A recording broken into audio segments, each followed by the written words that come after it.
Academicamente, o podcast da Autónoma Academy. Viva, costuma fazer compras online? Pois é o tema deste Academicamente. Vamos tentar perceber o agora e o futuro do comércio online em Portugal. Para isso convidamos Sofia Pires, é docente na pós-graduação em Marketing Digital e Estratégia. Viva, Sofia, bem-vinda a este podcast. Olá, bom dia, muito obrigada pelo convite.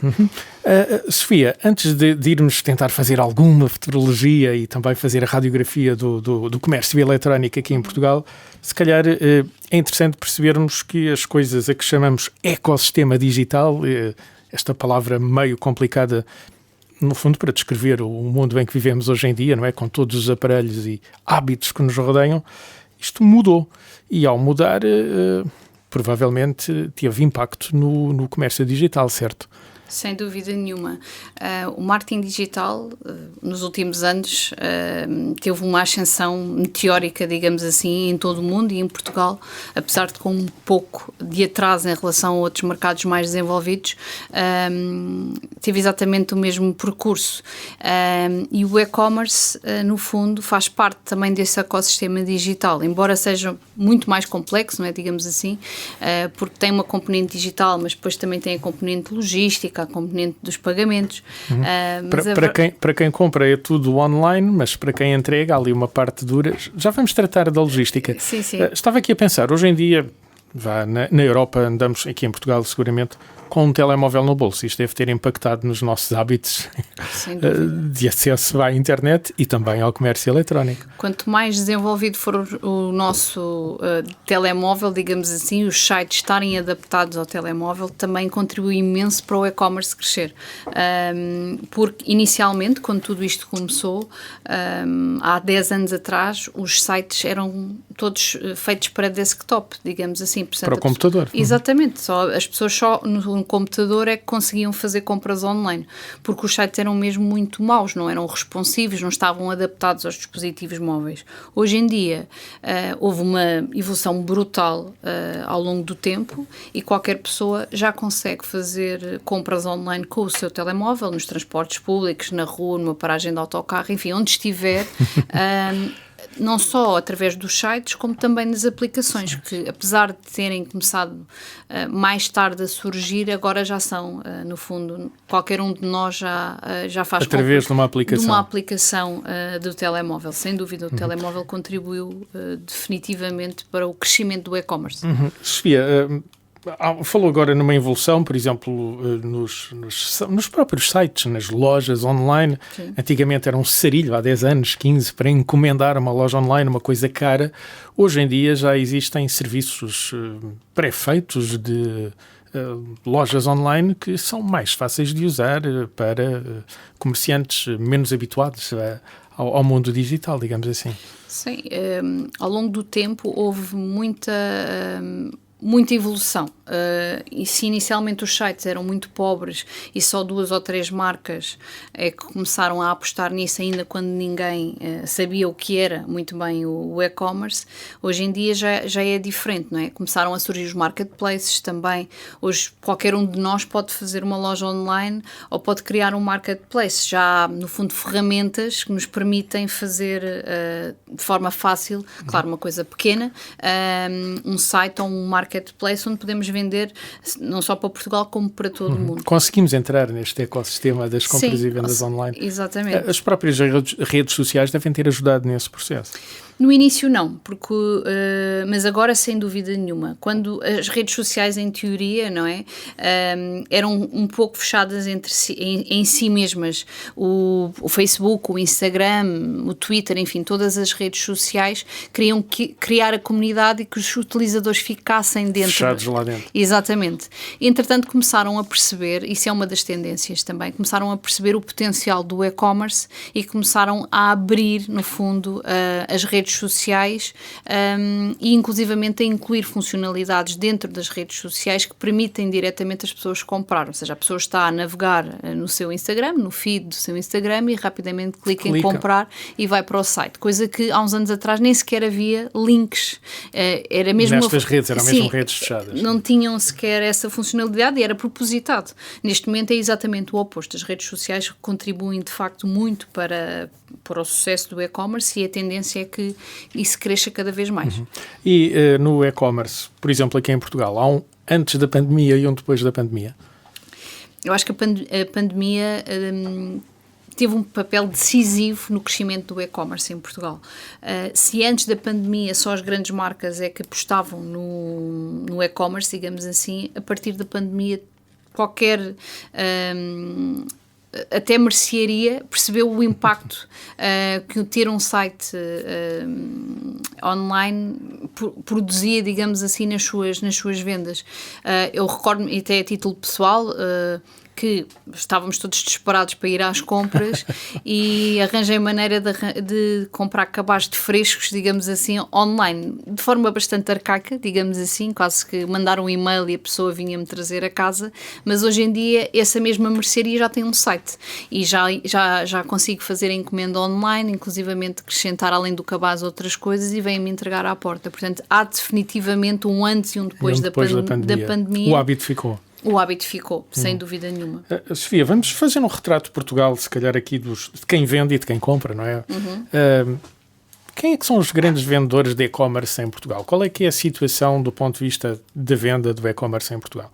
Em termos de grandes marcas, digamos assim, nós temos sem dúvida a Vorten, que se destaca e normalmente ganha até os prémios todos de melhor loja online, melhor marketplace e de facto houve um investimento grande por parte da Sonai no site da Vorten já há alguns anos e decididamente é um dos melhores sites de e-commerce que temos em Portugal. A FNAC também. A pandemia ajudou muito também outras categorias que não eram tão vendidas online, nomeadamente categorias de desporto, como a Decathlon, a mesma questão da decoração com o Leroy Merlin. Portanto, houve aqui um conjunto de grandes marcas que começaram realmente a olhar para o e-commerce de outra forma. E depois, quem comprava online antes da pandemia já comprava não só na Vorten, na FNAC e outras lojas online mais pequenas, como também já comprava numa Amazon. E isso generalizou-se ainda mais depois da pandemia e a Amazon entrou em força em Portugal, apesar de não ter um Amazon.pt. O Amazon Ash serve o nosso país de forma, diria, exímia, não é? Muitas vezes compramos uma coisa até inclusivamente num site português e outro na Amazon e chega primeiro à Amazon a encomenda do que no site português. Daqui a pouco abrimos aqui um parênteses para falar justamente dessa parte mais invisível para o comprador, que são as entregas, porque como disse ainda há pouco, falamos de um ambiente digital bonito, não é? No nosso telemóvel, mas há uma parte dura de entrega de hardware pesado, não é? De transportes, que também deve ter crescido muito. E há um perfil do consumidor português ou é uma fantasia e somos 10 milhões muito variados? Também, por exemplo, normalmente as pessoas com mais estudos, digamos assim, tendem a comprar mais online, pessoas geralmente entre os 18 e os 55 anos, mais ou menos, é quem compra mais online. Claro, obviamente as pessoas mais velhas têm mais dificuldade, têm menos literacia digital e muitas vezes foca-se mais nos grandes centros urbanos, o que é curioso, porque o potencial no interior, digamos assim, era gigante, porque há muito pouco, há menos lojas, mas também há menos literacia digital. Portanto, acho que há aqui também um caminho a fazer. A literacia digital é fundamental no perfil do consumidor, não é? Então, sem dúvida, claro. Sem dúvida. Acho que a pandemia forçou muitas pessoas que não tinham conhecimento a acabar por ter que aprender, mas ainda assim ainda há um longo caminho a percorrer até chegarmos lá. Eu sempre encontrei grandes receios com a segurança, sobretudo quando chega a altura dos pagamentos. Esse medo deve-se ter dissipado de alguma forma. Diria que não a 100%, mas grande parte dele desapareceu. Recordo-me perfeitamente quando comecei a minha carreira e a trabalhar em e-commerce que as pessoas tinham medo de fazer compras online por causa justamente dos pagamentos. tudo o que era colocar um cartão de crédito num site era aterrador para a maior parte das pessoas, e muitas vezes nós recebíamos inclusivamente mails a dizer que não queriam partilhar o IBAN para fazer as devoluções e que não queriam, assim que chegava a parte do cartão de crédito, que cancelavam.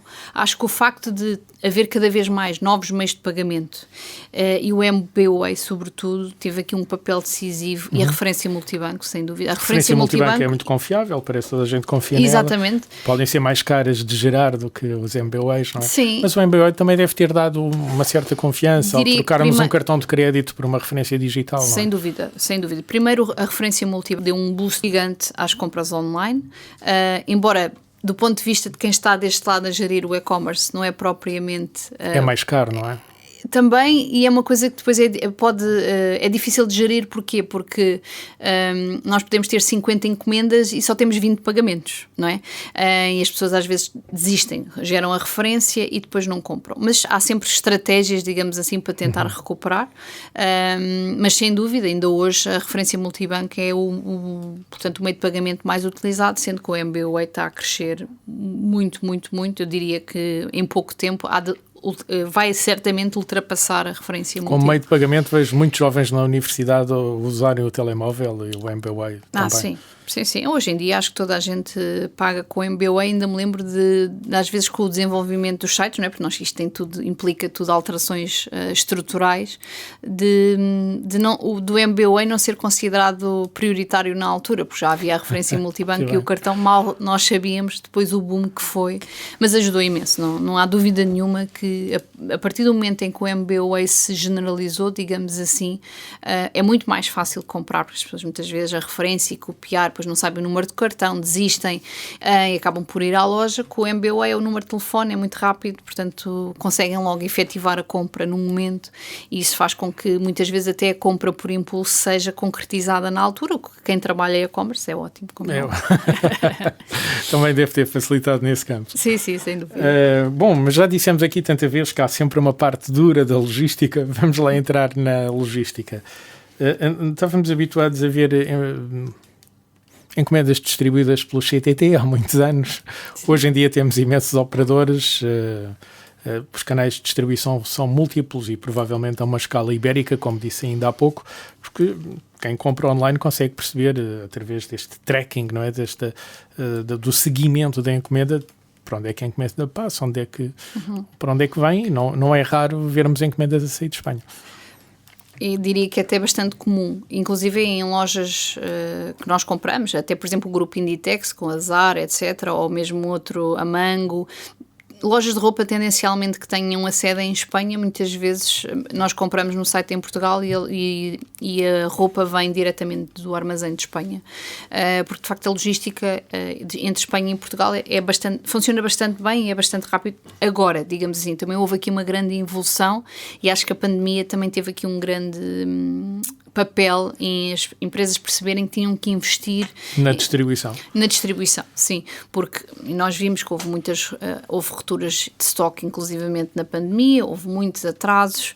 Não é incomum em grandes campanhas como a Black Friday, o Natal, haver imensos atrasos nas encomendas, e eu acho que as marcas e as empresas de logística perceberam a importância de investir para mitigar isso, porque muitas vezes havia imensas reclamações. Uma Black Friday pode ser um super sucesso de vendas, mas depois para entregar aquilo tudo. Mas depois quando fazemos as contas no final, com as entregas, as reclamações e as devoluções, se calhar não foi assim um sucesso tão grande. Então estes picos devem ser um desafio extraordinário para a parte da logística, da entrega. Sem dúvida. Estes picos de procura. É coisas como... Vou dar um exemplo. Nós podemos ter 20 encomendas por dia, numa Black Friday temos 200, não é? Então, ou seja, e temos a empresa de distribuição que responde a esse desafio? É suposto nós prevermos que vamos ter esse pico, e muitas vezes são contratadas mais pessoas de forma temporária para o armazém, e a parte da distribuição tem que ser assegurada também. Previamente, sim. Nem sempre corre da melhor forma. Mesmo prevendo um duplicar ou triplicar de vendas. Sofia, da minha experiência de comprador, e às vezes lá compro as minhas coisas no IKEA e também na FNAC, não é? E verifico que por vezes vêm de sítios diversos. estava habituado há uns anos a ver um armazém que tinha estoque e parece que os estoques de loja hoje em dia esfumaram-se e confia-se muito neste tal sistema de distribuição. Sem dúvida. Tem a ver com o corte de custos, digamos assim. Se nós tivermos um bom sistema de distribuição, digamos assim, se o sistema estiver oleado, poupa-se muito dinheiro na questão da logística. Muitas vezes nós não temos percepção, mas nós termos produto parado em armazém tem um custo gigante para as empresas. Quer dizer que neste momento é maior o custo de armazém do que o custo de transporte? Sem dúvida. E então o que se faz muitas vezes é, espera-se pela encomenda para depois, se encomendar o produto até ao próprio fornecedor e depois faça a distribuição diretamente para o cliente.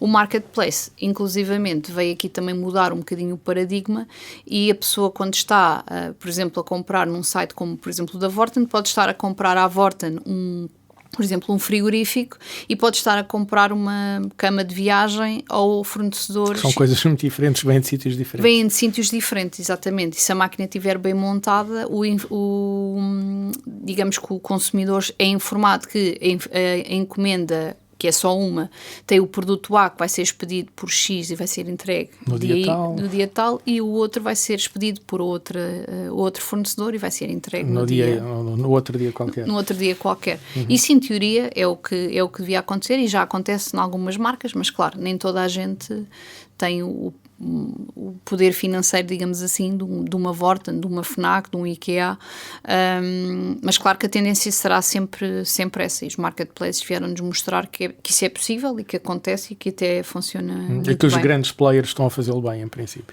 Sim. Sofia, prometemos aqui dar uma vista de olhos ao futuro, não é? No início da nossa conversa. Sim. Já lá vamos. Agora queria ver... Também no início da conversa eu disse que a Sofia é professora numa pós-graduação de marketing digital e estratégias. Ensinam estratégias para se vender mais no e-commerce? Isso existe? Sim, claro que sim. Há sempre truques, não é? Digamos assim, e a experiência também nos dá... essa sensibilidade para perceber o que é que... Pode levantar aqui um pouco o que é que diz? Claro que sim. O que é que dizem aos alunos? Vão vender mais como? Há estratégias montadas para isso, ou em marketing, ou outras? De que é que estamos a falar? Quando falamos de estratégias que podem alavancar vendas em e-commerce? Há vários tipos de estratégias. Há a estratégia mais técnica, digamos assim, como, por exemplo, ter um site cuja experiência do utilizador é boa, ou seja, qualquer pessoa consegue perceber a lógica das categorias, de onde é que encontra os produtos e, no fundo, o site funcionar da A a Z bem, não é? Porque não há nada pior do que um site que nós vamos tentar comprar desarrumado. Onde é que eu encontro isto? Onde é que encontro como é que eu pago? Onde é que eu ponho as coisas? Pronto, isso aí, claro, é a morte do artista. É a morte do artista.